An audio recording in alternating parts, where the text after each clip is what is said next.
Okay, chapter 17.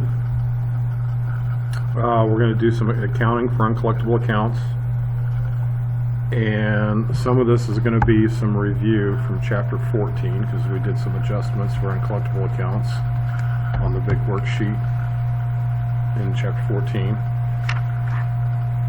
So, looking through the chapter, hopefully you've already done the study guide, so you've read through this stuff.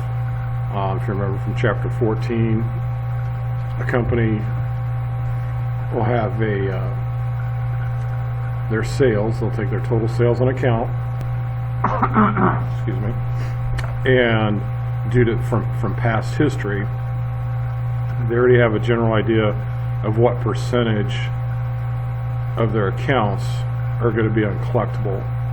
Either customers that just didn't pay, or went out of business, or for whatever reason they just didn't pay.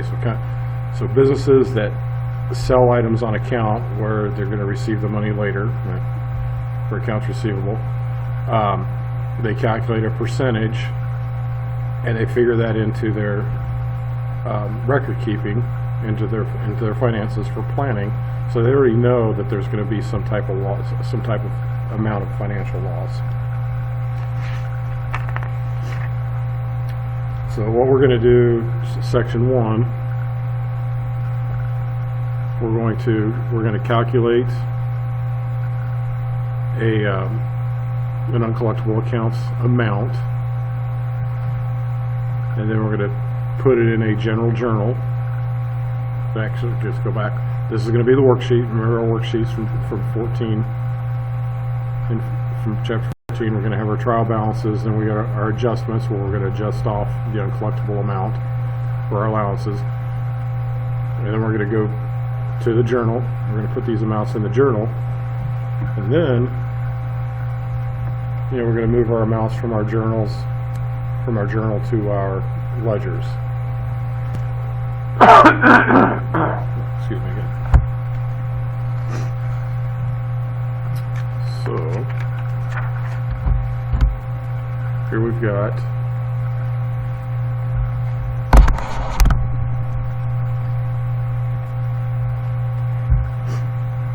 the Olson Company. They estimate their uncollectible accounts as 0.3%. So that's not 3%. 3%, you'd have the 3 here, so that's 0.3%.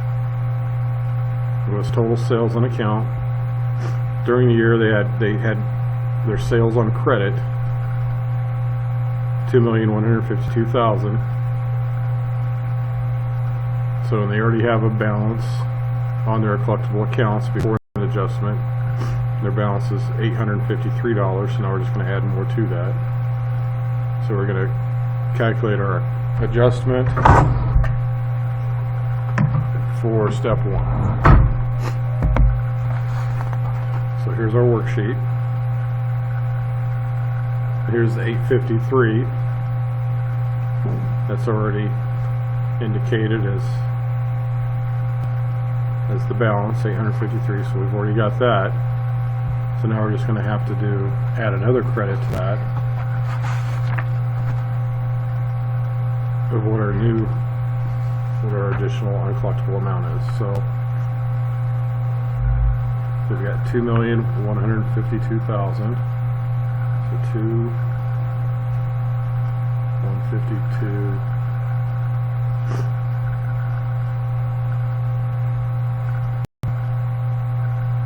So 2,152,000 times. We're going to do this in decimal. It's going to be 0.003.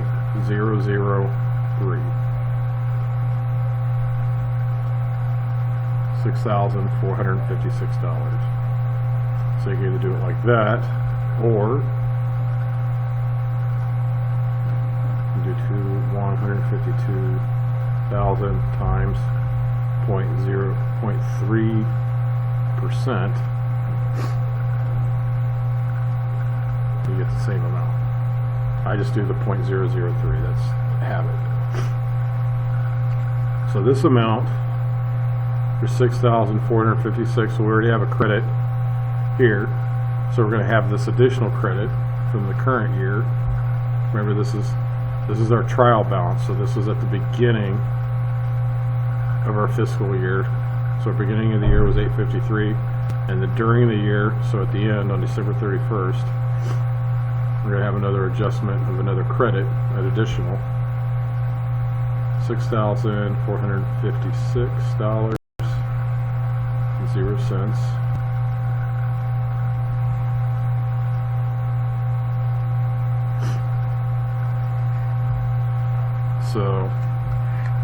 So we've got this in our adjustments, and we've got these lines here indicate gaps in the worksheet. So they just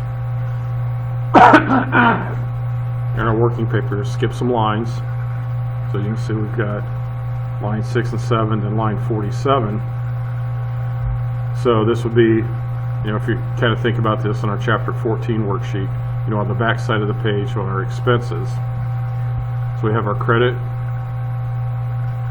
Now we're going to enter this down here and our debit, so we can keep track of this in our expenses.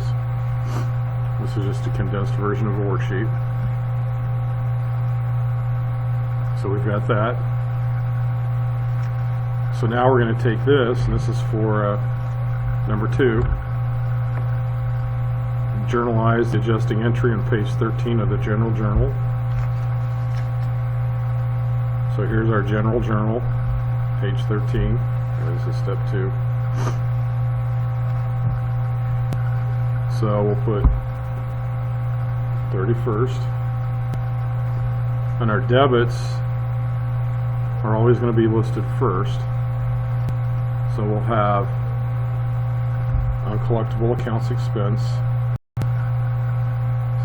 Uncollectible accounts expense.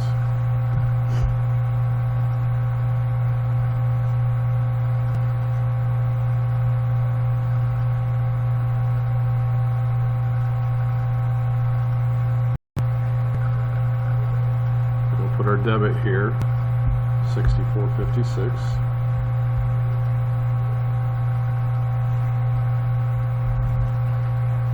And then underneath that, we're going to have allowance for uncollectible accounts.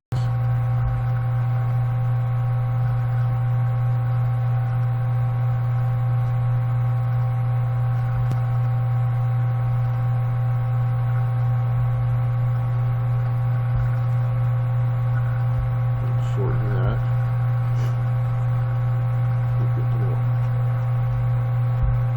So that's going to go in our credit column. $64.56.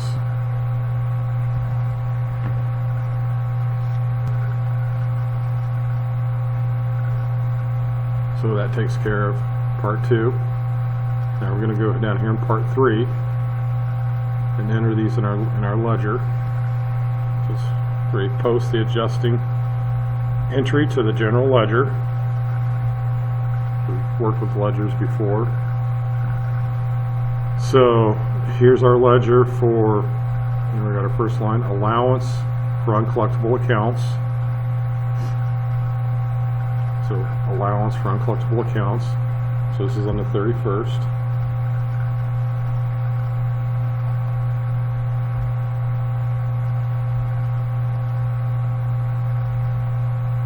And we have the credit of $6,456.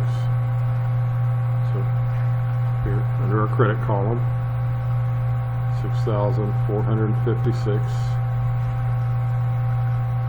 Remember, we already had a credit on the account from the previous year or the previous fiscal period of $853. So we're just going to add, because now we've got additional credit.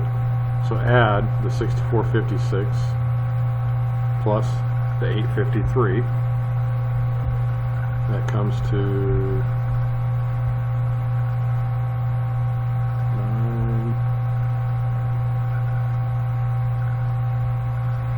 $7,309.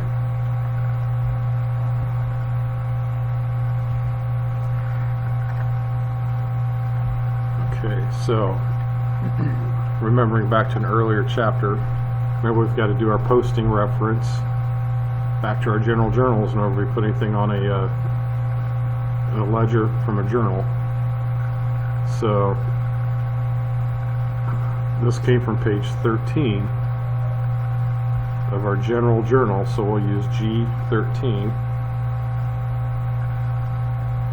for our posting reference, so we know what page that came from our journal. Now we go to our journal, and we're going to note what account this got posted to. This got posted to account 1135. So we'll put 1135. So now we've got our uncollectible accounts expense. So December 31st. Just go here, got our number, got a debit, 6456. We'll put our debit here, 6456. No other previous balance, so our new balance, 6456.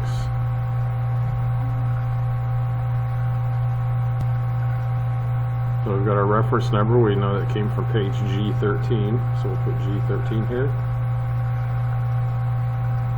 And then we're going to put our account number up here on our journal page. So our account number is 6165.